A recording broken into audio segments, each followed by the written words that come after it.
Esta historia comienza antes de la destrucción total causada por el diluvio universal, cuando aún existía otra civilización sobre la Tierra, la que hoy convertida en leyenda llamamos la Atlántida.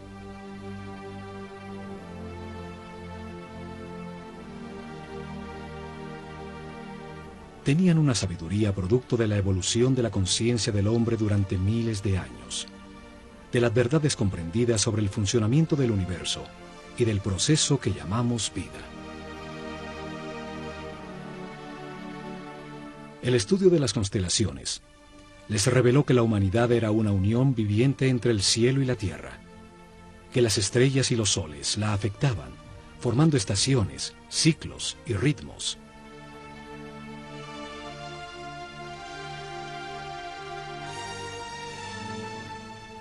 Sabios sacerdotes de la Escuela de Conocimiento de Naakal, en la Atlántida, descubrieron que el planeta estaba en los momentos finales de uno de estos ciclos.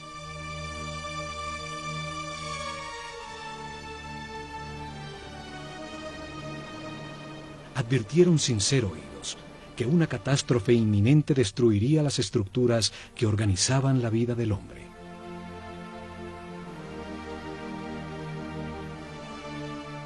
Sin apoyo del grueso de la población, construyeron unos pocos barcos cerrados por todos los lados y los protegieron con campos electromagnéticos de fuerzas que podían penetrar y disolver la materia. Dirigidos por el sumo sacerdote Chiquitet Arelish Bomalites, subieron a bordo con sus familias, unos pocos instrumentos, algunos animales domésticos, y hacia el este se alejaron de la Atlántida. El planeta se estremeció. Los cielos se derritieron y las aguas arrasaron los continentes, borrando casi todo rastro de su civilización.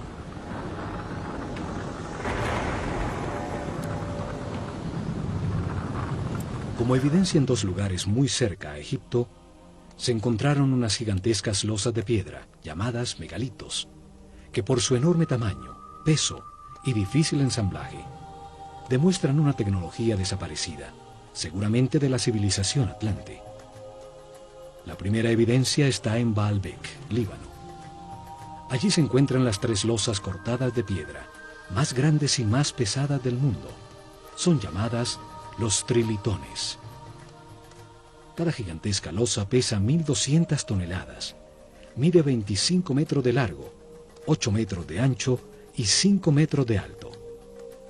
Hoy, el peso más grande que se puede levantar con una grúa, el transportador espacial Discovery, solo pesa 150 toneladas, una décima parte del peso de los trilitones. Hoy no existe la tecnología para levantarlas, y mucho menos para colocarlas con tan extrema precisión. Fueron movidas a su lugar desde 3 kilómetros de distancia donde fueron talladas, y donde aún se encuentra una losa de igual tamaño que nunca fue utilizada por los constructores originales. La misteriosa plataforma, por su enorme tamaño, se convirtió en un sitio sagrado para las culturas que después del diluvio se asentaron en la zona. Asirios, persas, griegos y por último romanos construyeron sus templos más importantes sobre la plataforma.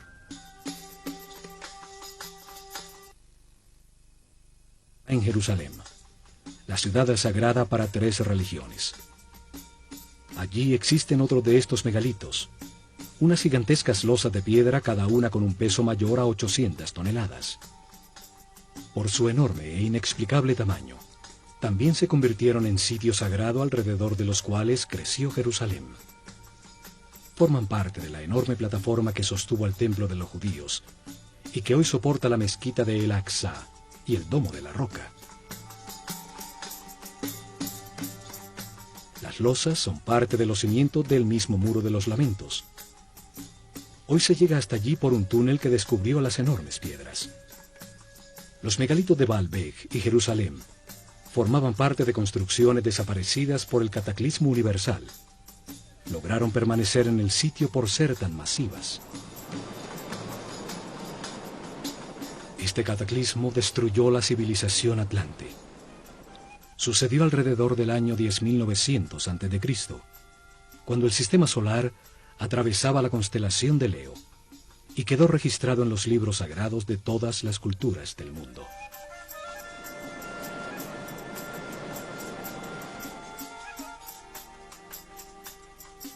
Cuando el equilibrio se recuperó, los sacerdotes sobrevivientes al cataclismo desembarcaron en el centro de la superficie terrestre, en el sitio donde sabían que confluyen las fuerzas telúricas del planeta.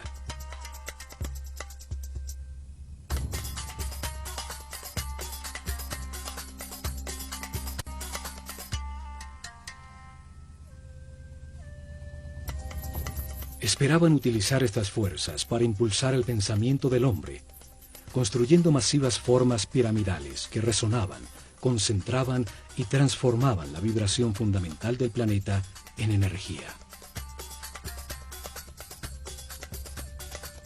Seres muy avanzados espiritualmente tenían un concepto de progreso que no estaba basado en la adquisición de comodidades materiales, sino en lograr la paz y la armonía interior, en transformar un limitado hombre animal en un superhombre.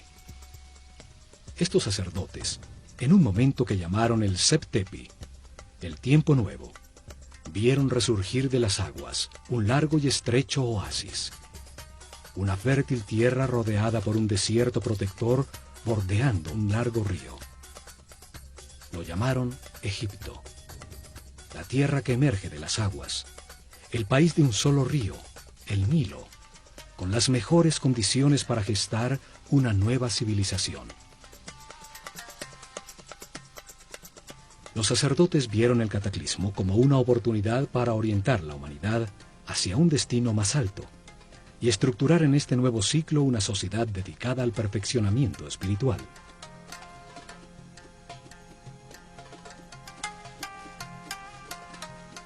La esfinge demuestra los enormes ciclos de tiempo que consideraban en sus planes.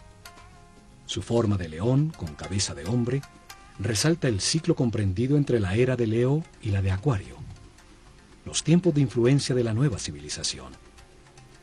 Veían la vida como un proceso diseñado por Dios, en el que el hombre reencarna sucesivamente para perfeccionarse y ascender en las jerarquías del universo.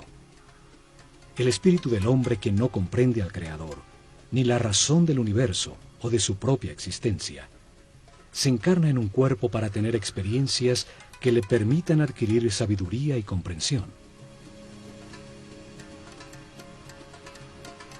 En el sitio donde reencarna y experimenta todo, tiene dos extremos opuestos. Es un universo polarizado y dual, que permite la comparación entre las partes para comprender cuál es verdad. Se aprende al vivir en carne propia el resultado de cada decisión y comportamiento en la vida. El sufrimiento permite entender la felicidad. La angustia permite entender la paz. A lo largo de muchas vidas, de comparar los dos extremos se comprende que lo único verdadero está en el centro, en la neutralidad del amor. A través de la reencarnación, el hombre comprende poco a poco. Se transforma en un ser respetuoso de todo lo que existe. Comprende, acepta que todas las circunstancias, aun las más difíciles, son perfectas, pues son lecciones para el perfeccionamiento espiritual. Vida tras vida, el hombre va ascendiendo de nivel, tiene más información, permanece en paz y armonía, maneja más energía vital, se transforma en un ser tolerante y respetuoso que accede a mayores poderes. Comprende que en el universo dual, en las circunstancias contradictorias, lo único que no tiene polaridad es el amor. El amor es neutro, como Dios. Con el zodíaco de Denderá, enseñaron que este proceso de aprendizaje toma a cada espíritu un ciclo cósmico, 12 eras zodiacales.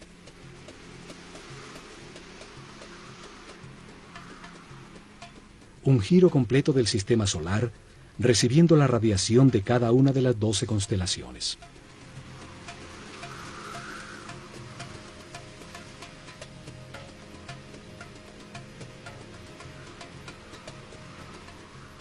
Durante estos 25.920 años, reencarna 700 veces en distintos cuerpos, lugares, tiempos, circunstancias, condiciones y personalidades.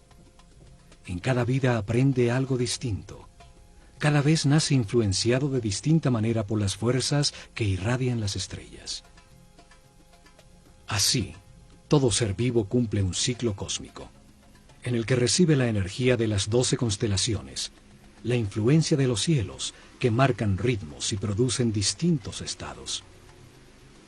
Conociendo la relación de este proceso de aprendizaje, de las vidas del hombre en la Tierra, con el movimiento del planeta y del sistema solar, a través de las constelaciones, rigieron sus planes por las estrellas. Estructuraron un método para revelar información sobre Dios, el universo y el proceso de perfeccionamiento durante miles de años. Una forma para la vida y para qué existe. Establecieron unas fases para revelar información sobre Dios a su pueblo. Unas etapas que cambiarían con las eras zodiacales en la bóveda celeste. Épocas dedicadas a estudiar cómo Dios creó el universo y luego la conciencia del hombre. Cada fase de la revelación estuvo dirigida por un centro religioso que se construyó a lo largo de la columna vertebral de Egipto, el Nilo. Actuaron como los chakras o centros de transformación y distribución de energía e información al cuerpo del país.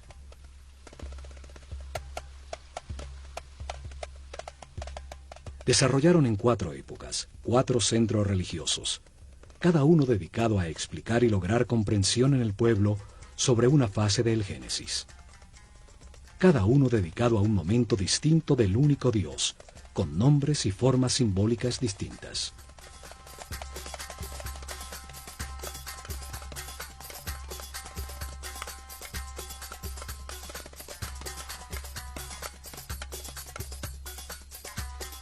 El primer centro religioso fue establecido en Anu, llamada Heliópolis por los griegos, al comenzar la era de Géminis en el año 6620 a.C., en la época predinástica de Egipto, una era dedicada a la simetría en el arte y en la arquitectura. Fue dedicado a revelar información sobre las características, cualidades y significado de un Dios absoluto, el único Dios, la causa original, el todo, al que llamaron Atum-Ra, la unidad homogénea, estática, antes de manifestar el universo. El segundo centro religioso fue establecido en Memphis, al comenzar la era de Tauro, en el año 4460 a.C.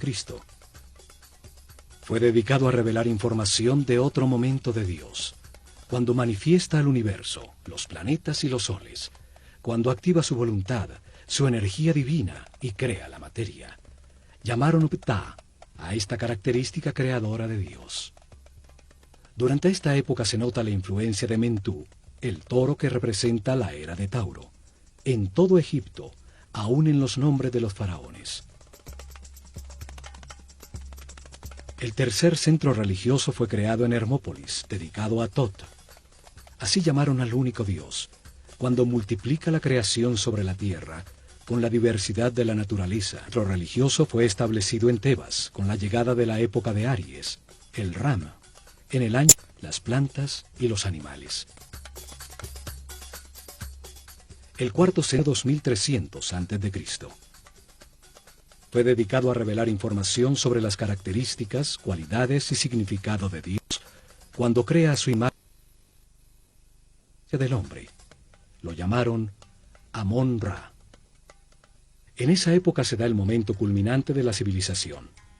Se construyen cientos de templos donde las figuras de carneros predominan y los faraones incorporan Amón y Ram a su nombre.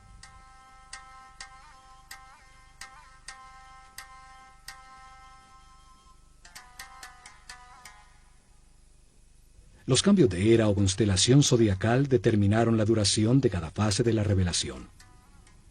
El pueblo comprendió poco a poco que existe un solo Dios, que por sus características y momentos distintos en que crea el universo y al hombre, tiene nombres distintos. Crearon una escuela de misterios, para transmitir su conocimiento, garantizando sacerdotes sucesores de su casta que continuaran el proceso de revelación. Alrededor de los templos y centros religiosos desarrollaron el país.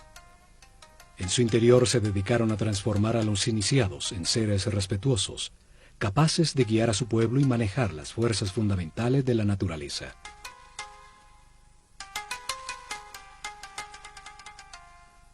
Escogieron sus discípulos entre todos los niños de Egipto por el nivel de conciencia y de sensibilidad que demostraban, dándoles la posibilidad de dedicarse a una vida de sacerdocio.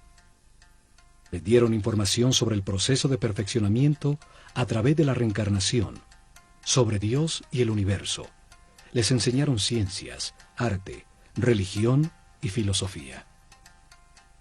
Los entrenaron en ejercitar su autocontrol. Aprendieron a conservar su energía vital, a comprender la importancia del respeto y el libre albedrío, acelerándoles el proceso evolutivo. Los convirtieron en los sucesores de su casta, sacerdotes con el conocimiento y el poder que éste produce, y la misión de guiar al pueblo en un camino de perfeccionamiento general. Se han encontrado estatuas de sacerdotes, unas saliendo de un cubo, otras representados como escribas, seres con el conocimiento. A unos pocos le adicionaron a su nombre la palabra Hotep, que significa sabio, como a Imhotep o Amenhotep, hijo de Apú, como reconocimiento a su sabiduría.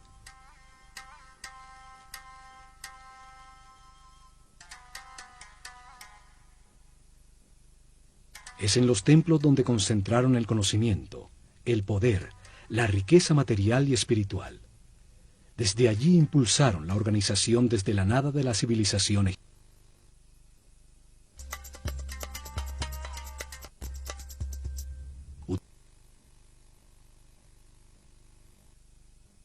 de sacerdotes, que dirigió los destinos de Egipto por miles de años, desde las sombras detrás del faraón.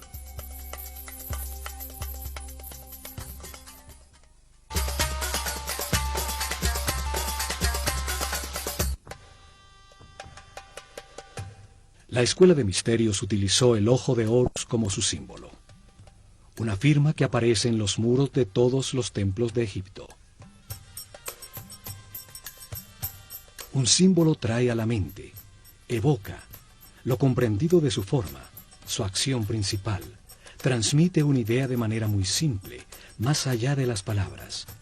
Su significado puede ser entendido miles de años después de haber sido dibujado.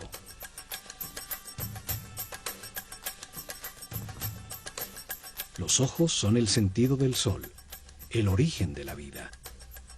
Actúan percibiendo su luz y las vibraciones de color. Transmiten a la mente la intensidad y la fuerza del fuego. Los ojos son las terminaciones nerviosas que perciben la voluntad divina, la intensidad de la luz, la fuerza de Dios que los egipcios llamaban Fi. La fuerza que condensa el espíritu en la materia, dando lugar al universo, el sitio de experimentación de la conciencia.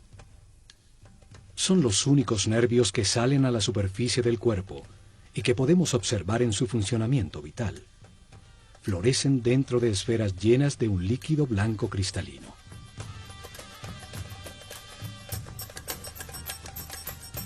Los ojos simbolizan la dualidad. El ojo izquierdo es solar, sensible a lo negativo. El derecho es lunar, sensible a lo positivo y afirmativo. Cruzan su información para producir la imagen mental correcta del espacio. Simbolizan la experimentación de la conciencia en un universo de contrastes, para encontrar la verdad por comparación entre las partes opuestas. Reaccionan a la luz activa del sol, produciendo en la mente la verdadera luz, la energía vital luminosa, una luz invisible que hace posible la inteligencia y la comprensión de la realidad. Los pájaros evocan la acción de volar, la libertad sin limitaciones materiales. El halcón es el pájaro que mejor ve. Horus el halcón representa al espíritu cuando completa su aprendizaje en la vida mortal y limitada. Cuando comprende las verdades del universo, porque las ha verificado en muchas vidas, y se eleva sobre las limitaciones materiales, sobre el tiempo y el espacio. El ojo de Horus es la conciencia inmortal que todo lo sabe, que todo lo ve, puede volar muy alto sobre todo lo que existe, o fijar su atención en cualquier detalle. Evidentemente, los sabios sacerdotes se veían como los observadores y los guías de un proceso de perfeccionamiento hacia la luz. Por eso su símbolo era el ojo de Horus, el ojo que todo lo ve.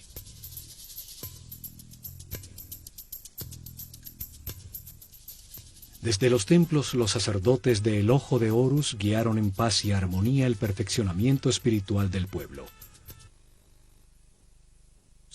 el universo y el proceso que sufre la conciencia del hombre.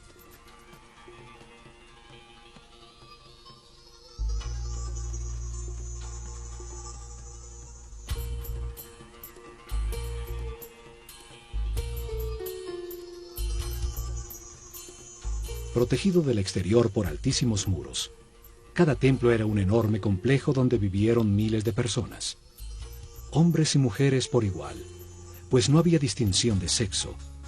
Dedicaban por lo menos 21 años de su vida a recibir información y entrenamiento para convertirse en sacerdotes o sacerdotisas. El proceso de aprendizaje se realizó en distintos templos, donde permanecían por largos periodos mientras recibían la información que contenían, el entrenamiento correspondiente a ese nivel y las pruebas de autocontrol para avanzar al siguiente nivel en otro de los templos sobre el Nilo.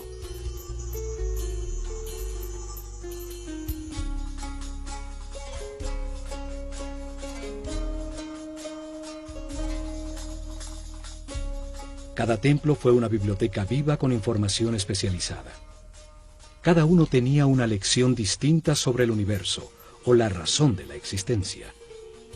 Cada templo contenía en su interior un tema sagrado distinto con información que da sentido a todo lo creado.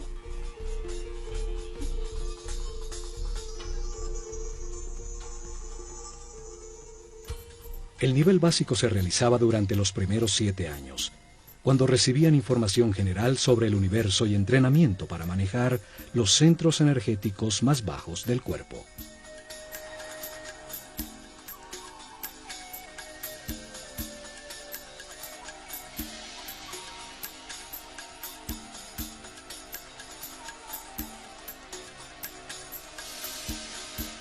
Tenían templos como el de Komombo, dedicados a entender la necesidad de un universo dual y polarizado, para permitir a la mente comparar entre extremos opuestos y así comprender qué es verdad. En su interior aprendieron a controlar el miedo a perder, a entender que se tiene lo que corresponde en cada vida, para vivir las experiencias de aprendizaje que se necesitan. Tenían instalaciones para despertar el miedo a la muerte, aprender a controlarlo y entender que la muerte es solo un paso a otra experiencia de aprendizaje. En túneles con agua y cocodrilos, grandes alturas, sitios cerrados con serpientes, los iniciados probaban su determinación. Allí recibieron información para superar el miedo a ser abandonado, los instintos de agresión y defensa, a entender la existencia de programas mentales inconscientes que generan reacciones automáticas para poder controlarlos. En el templo de Luxor, en Tebas, se transmitieron los conocimientos que tenían sobre el funcionamiento del cuerpo y entrenamiento para lograr que la conciencia no se identificara con él.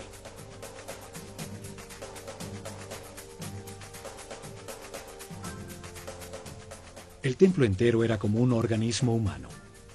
Cada salón representaba un órgano con información en sus muros sobre su función principal, el beneficio que el organismo total obtenía al realizarla y su relación con otros órganos.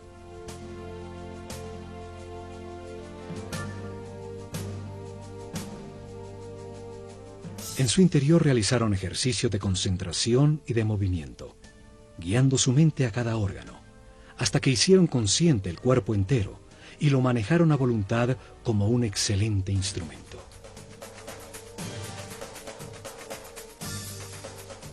Varios templos con sacerdotisas de Neftis e Isis estaban dedicados a transmitir información y entrenamiento sobre las percepciones físicas, las emociones y deseos carnales del cuerpo, su diferencia con las emociones superiores, la intuición y la inspiración.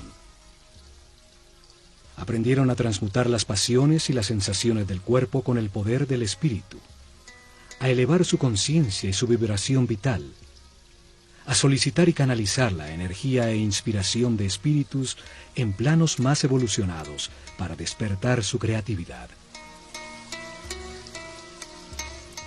Muchos templos como el de Hathor, en Dendera, estaban dedicados a las ciencias, a la astronomía, a la astrología y a las matemáticas. En su azotea se dedicaron a registrar los cielos, a entender las distintas energías que emite cada constelación y los efectos que produce.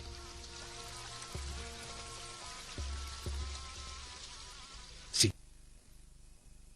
Las estrellas, controlando la duración del año solar, la fecha exacta del desbordamiento del Nilo, el momento en que la Tierra cambió de la era de Tauro a la de Aries, los ciclos que afectan el proceso de evolución.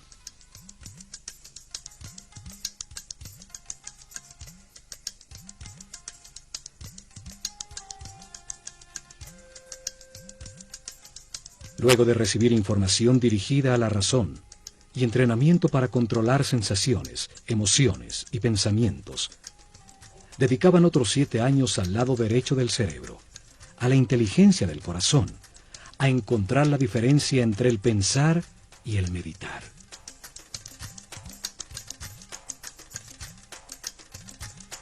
El templo de Karnak, el más grande de Egipto, estaba dedicado a la conciencia, a analizar las fuerzas que la moldean, a entender el proceso de evolución y a acelerarlo utilizando la concentración en conceptos, palabras, sensaciones, puntos exactos o movimientos.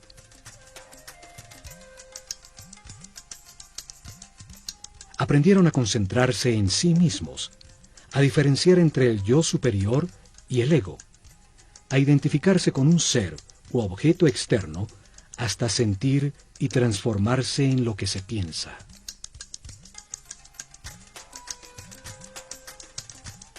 Realizaron ejercicio de telepatía en cercanía física, luego a distancia en un momento determinado del día, hasta aprender a comunicarse mentalmente en cualquier momento.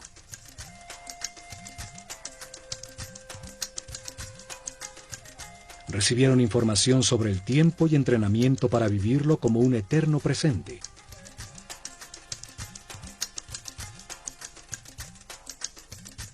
Entendieron que pensar es comparar para conocer, y que cuando todo se sabe ya no se piensa ni se compara. Aprendieron a cambiar de estado o nivel vibratorio, a manejar las circunstancias externas, logrando el equilibrio emocional como una decisión mental interna.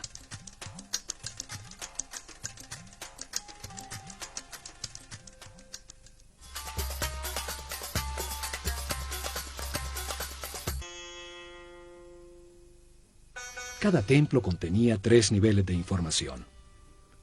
Era una manera para revelar información simultáneamente a hombres con distintos niveles o estados evolutivos. El primer nivel transmitía información básica dirigida al pueblo. Cada templo contaba una sencilla historia llena de símbolos y personajes fantásticos. Un drama sagrado fácilmente comprensible.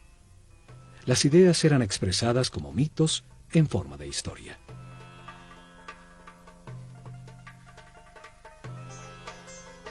El mito, la historia fantástica, fue utilizada como un método para revelar al hombre un mundo que solo entiende imperfectamente. Los mitos cobran vida con solo creer en ellos.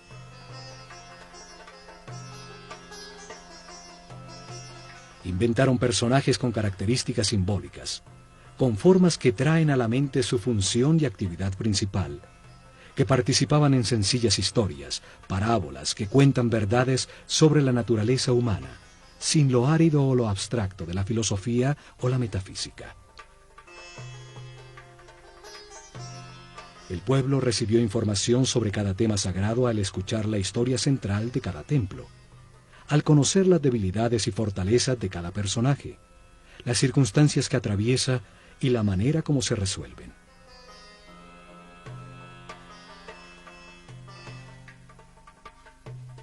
Utilizaron un segundo nivel de información dirigido a los discípulos, seres con un nivel espiritual más elevado, y a los que se les explicaba directamente el mismo tema sagrado, de una manera más concreta y profunda.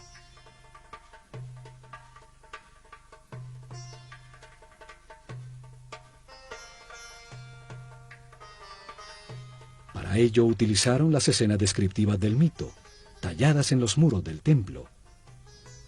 Se les explicaba cada personaje, lo que simboliza en el universo, la parte del proceso de perfeccionamiento que representa, el porqué de su forma, su comportamiento y su función principal.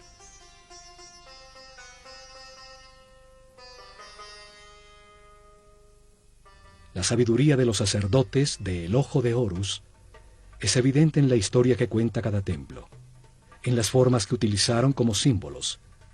El solo verlos trae a la mente la acción vital que representan o la cualidad que se gana al hacerla. Al utilizar hombres con cabeza de animal como símbolos, los transforman en ideas que evocan la característica vital del animal. Traen a la mente la función que el animal cumple en el universo.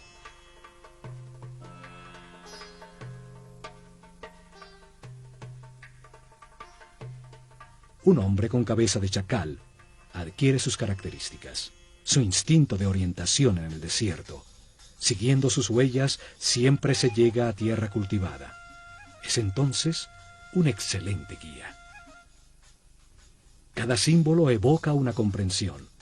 La forma simple de un pájaro evoca en la mente el vuelo, la libertad. Un disco solar sobre la cabeza de un hombre habla de su claridad, de la sabiduría que irradia, de la información que tiene, del nivel de su conciencia.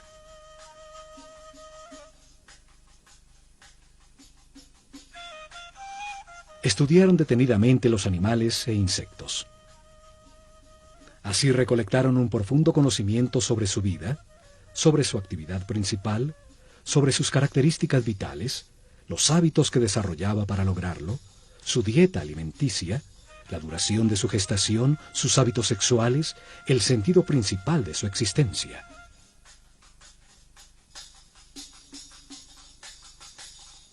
Escogieron los animales más idóneos para representar una acción vital y lo que logra el universo cuando se ejecutan.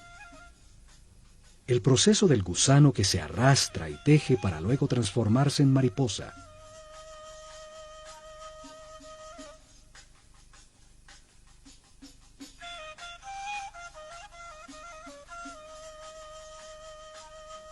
Entre todos los pájaros, el halcón es el que mejor ve. Tiene un cerebro óptico, con la vista más perfecta y desarrollada. Por eso es escogido como símbolo para representar esa función vital, el sentido de la vista. Una figura humana con cabeza de halcón es un ser que todo lo ve, que domina el panorama, viendo perfectamente cada uno de los detalles en los que enfoca su atención.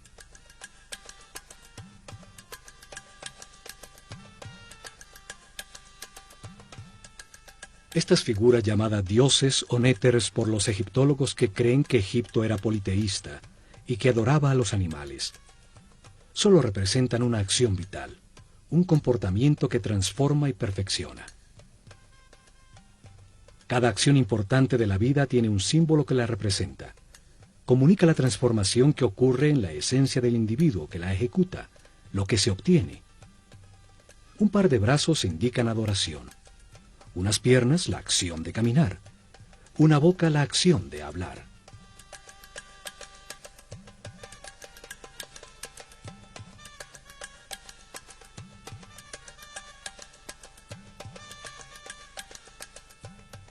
Y por último, en un tercer nivel de información, cada templo guardó un código secreto embebido en el símbolo mismo, solo conocido por los altos sacerdotes y maestros, con información sobre fuerzas y energías fundamentales, cómo controlarlas y utilizarlas para prestar servicio a su pueblo.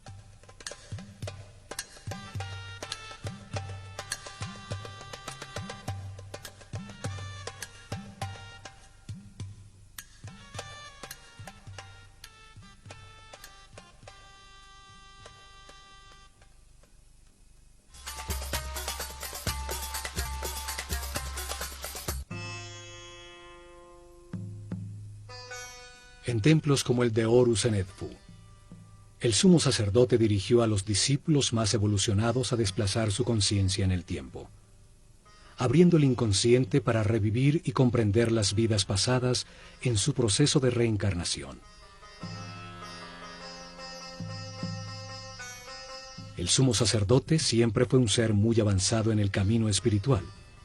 No se identificaba con el cuerpo, conocía perfectamente su funcionamiento y qué energías utilizar para equilibrarlo.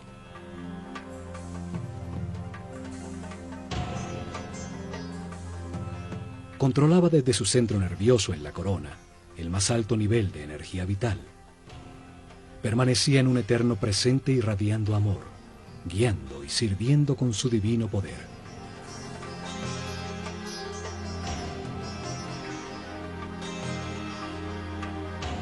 La materia solo recibe, se contrae. El dar es radiar. Es una característica vibracional del espíritu. Los seres de cada nivel reciben y transmiten a sus niveles inferiores.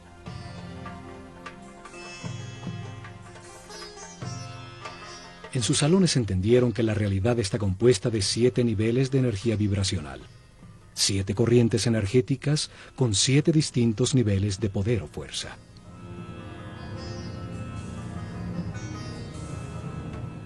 El cuerpo tiene 7 chakras o centros de transformación de la energía fundamental del universo. Cada ser humano en su vida presente utiliza uno de esos 7 centros, dependiendo del nivel de evolución de su conciencia.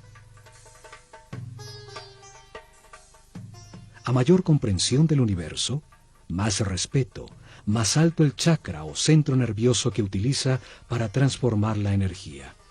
Mayor cantidad de energía procesa diariamente y más poderes trascendentales tiene. El sumo sacerdote podía controlar las fuerzas fundamentales por el altísimo nivel de energía vital en que permanecía su organismo. Su sistema neural tenía una resistencia correspondiente con ese nivel de energía.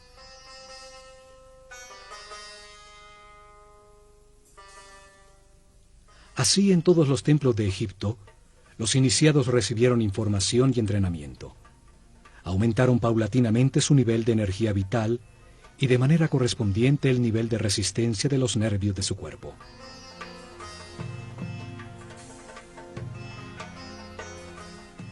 Aprendieron a mantenerse en paz, armonía, a respetar todo lo que existe, a aceptar la perfección del universo para conservar sus niveles de energía vital en el camino de perfeccionamiento que lleva a la omnipotencia, al control de fuerzas y energías superiores. Una intensa preparación física, mental y espiritual que terminaba con el momento de experimentar la totalidad y la nada, lo manifestado y lo inmanifestado, y recibir en una pirámide una poderosa energía que permite vislumbrar el 7º nivel de conciencia. Durante la era de Tauro, se dedicaron a experimentar con una forma piramidal de tecnología resonante que transformaba las vibraciones del beta en energía, un conocimiento heredado que había de llevar a la práctica.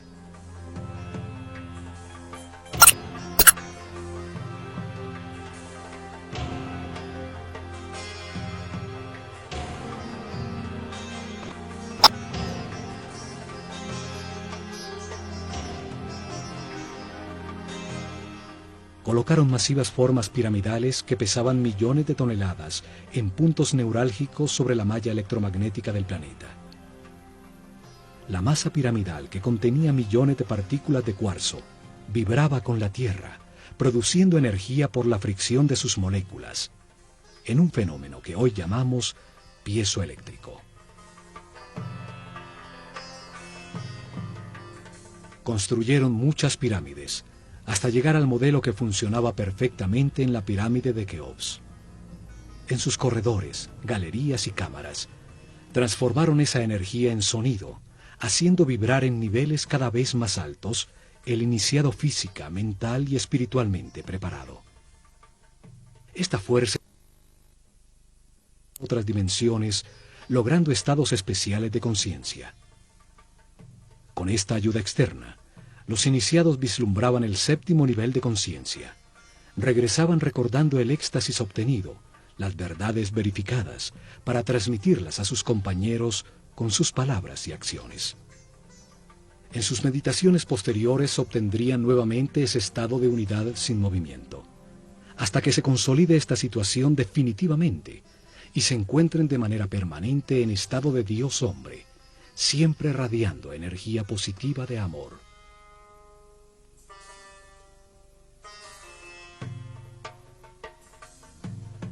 Los conocimientos sobre las formas puras del universo, los bloques básicos con los que se organiza la energía y la materia, fueron fundamentales para el desarrollo de la civilización egipcia. Hoy llamamos a esas formas puras sólidos platónicos. 5 polígonos con sus lados y ángulos iguales, basados en triángulos equiláteros, la forma divina que no tiene tensiones. Utilizando estas formas pudieron producir efectos de resonancia y concentración energética, para elevar la percepción de la conciencia, para lograr efectos de superconductividad con los que se anula la fuerza de gravedad. Hoy se ha descubierto que el planeta tiene puntos neurálgicos, llamados nodos diamagnéticos, donde se puede controlar la fuerza de gravedad del planeta y producir fenómenos de superconductividad. La superconductividad permite amplificar o disminuir la fuerza de gravedad. Al aumentar el peso de las losas de piedra se enterraban como cimientos sin necesidad de excavar para lograrlo. Al disminuirla, las hicieron livianas, para empujarlas y moverlas fácilmente desde lejanas canteras. En la isla de Segel se encontraron hieroglifos con fórmulas e ingredientes para producir una especie de concreto que parece roca. Científicos franceses lo han descifrado parcialmente. Sus experimentos confirman que se trata de geopolímeros que al solidificarse producen un tipo de piedra. Esto explica la facilidad para hacer juntas tan exactas entre las piedras de sus templos, logrando utilizar los bloques ya fundidos como formaleta de los nuevos.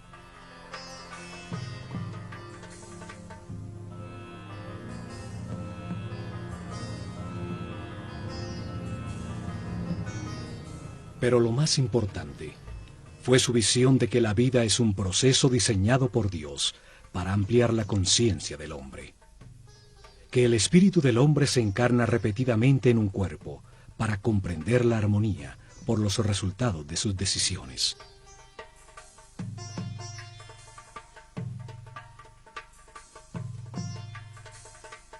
Al vivir muchas vidas con experiencias opuestas, de angustia y paz, de depresión y felicidad, de riqueza y pobreza, de salud y enfermedad, comprende la razón de su existencia y termina con las limitaciones materiales, transformándose en un superhombre inmortal. Un ser que no pierde en la muerte la conciencia o la información acumulada. Un espíritu sabio al final de un proceso que sube otro peldaño más en la perfección del universo.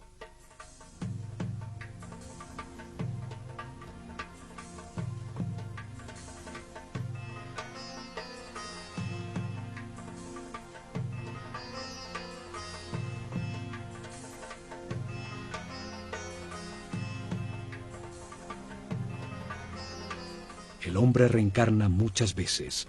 Al principio su animalidad es dominante. La intolerancia y la agresión determinan una vida de sufrimiento. Poco a poco, se satura del dolor y al buscar remediarlo deja de atacar. Encuentra la paz y con ella altos niveles de energía vital.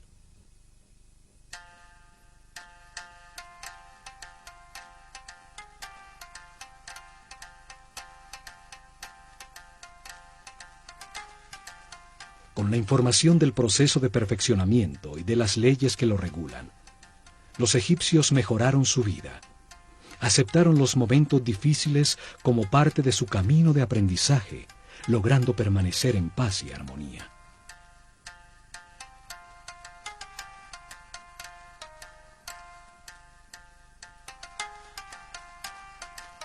Los templos se revelaron como hombres en un mundo de dolor, podían transformarse en seres sin limitaciones físicas, con conocimientos para transmutar la materia y trasladarse libremente en el tiempo y en el espacio. En medio de las contradicciones de cada vida se aprende algo, y se renace un poco más sabio. En la polaridad entre la luz y la oscuridad, entre el miedo y el amor, se aprende a encontrar la paz y la armonía, a mantener la energía vital.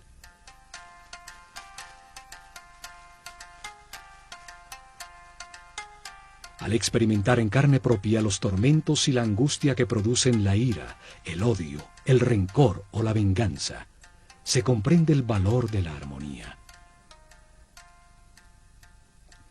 Al comprender que cada decisión produce paz o sufrimiento, se puede pasar del infierno de la vida al cielo de la misma.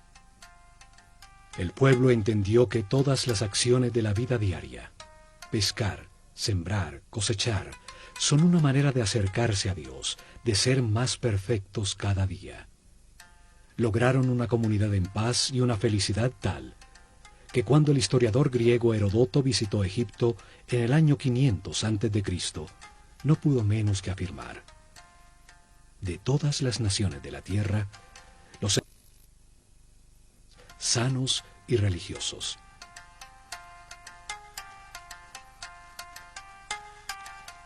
Sin embargo, no tenían una palabra en su idioma que significara religión. No veían ninguna diferencia entre lo sacro y lo mundano. Se veían como los encargados de comprender que Dios, el universo y el hombre forman una unidad manifestada por amor.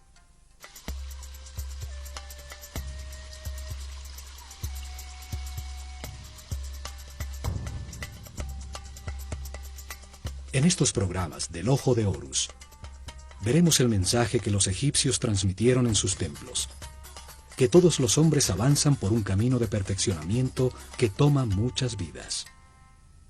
Unos están más evolucionados que otros, pero todos llegarán a la inmortalidad y a la conciencia permanente, solo aprendiendo a ser flexibles, a aceptar las circunstancias y a respetar a todos los seres que nos rodean.